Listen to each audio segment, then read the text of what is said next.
नमस्कार शेतकरी मित्रांनो, मी कैलास आणि आज आपण एका अत्यंत महत्त्वाच्या विषयावर बोलणार आहोत, जो तुमच्या शेतीचं आणि जमिनीचं नशीब पूर्णपणे बदलू शकतो. आपण बोलतो शेणखताबद्दल, जे फक्त खत नाही, तर जमिनीला जिवंत करणारा एक मुख्य स्रोत आहे.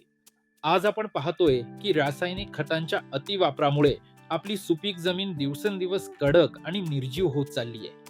रासायनिक खतं पिकाला तात्पुरती ताकद देतात, पण मातीचा श्वास कोंडतात. या दोन्ही जमिनींमधील फरक पहा. रासायनिक खतांमुळे जमीन वाळवंटासारखी होऊ लागली आहे, पण शेणखताचा जादुई स्पर्श याला पुन्हा हिरवंगार आणि सुपीक बनवू शकतो. शेणखतामुळे जमिनीत हवा खेळती राहते. जेव्हा जमीन भुसभुशीत होते, तेव्हाच पिकाची मुळं खोलवर जाऊन मोकळा श्वास घेऊ शकतात. हीच खरी प्रगतीची सुरुवात आहे. आणि सर्वात महत्त्वाचं म्हणजे शेणखतामुळे जमिनीत गांडुळांची संख्या झपाट्याने वाढते. हे गांडूळ म्हणजे आपल्या जमिनीचे नैसर्गिक नांगर आहेत, जे रात्रंदिवस आपल्यासाठी राबतात. केवळ गांडूळच नाही, तर जमिनीतील उपयुक्त जीवाणूंची सुद्धा प्रचंड वाढ होते. हे सूक्ष्मजीव जमिनीचा पोत आतून सुधारून तिला पोषक तत्वांनी समृद्ध करतात. जेव्हा हे जीवाणू सक्रिय होतात, तेव्हा जमीन आपोआप भुसभुशीत आणि सुपीक बनायला सुरुवात होते.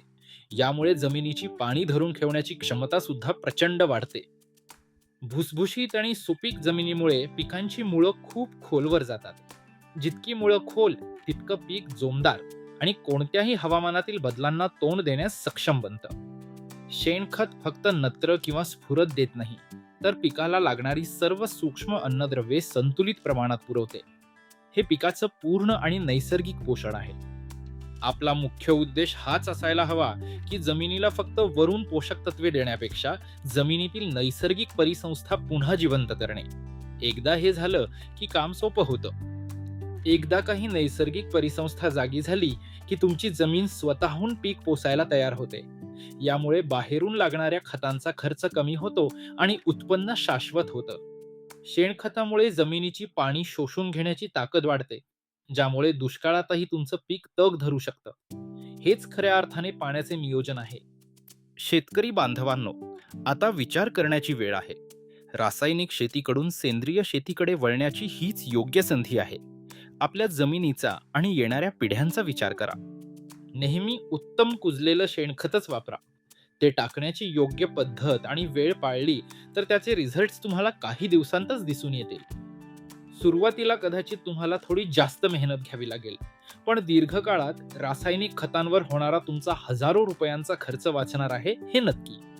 शेणखतावर वाढलेली पिकं ही अधिक चविष्ट, सकस आणि बाजारात नेहमीच चांगला भाव मिळवून देणारी असतात. हे तुम्ही स्वतःच्या डोळ्यांनी अनुभवू शकाल. आपण आपल्या पुढच्या पिढीला काय देणार आहोत? एक वांझोटी झालेली जमीन की सुपीक काळी आई? हा निर्णय आज आपल्या हातात आहे. आज अनेक शेतकऱ्यांनी सेंद्रिय शेतीतून आपलं नशीब उजळलं आहे. आता तुमची बारी आहे. आपल्या मातीशी आणि निसर्गाशी नातं पुन्हा एकदा घट्ट करा. नेहमी लक्षात ठेवा, सुपीक जमीनच समृद्ध शेतकऱ्याचा भक्कम पाया आहे. शेणखताचा हा मंत्र कायम ध्यानात ठेवा आणि आपली शेती फुलवा. हा व्हिडिओ उपयुक्त वाटला असेल तर इतर शेतकरी मित्रांसोबत नक्की शेअर करा.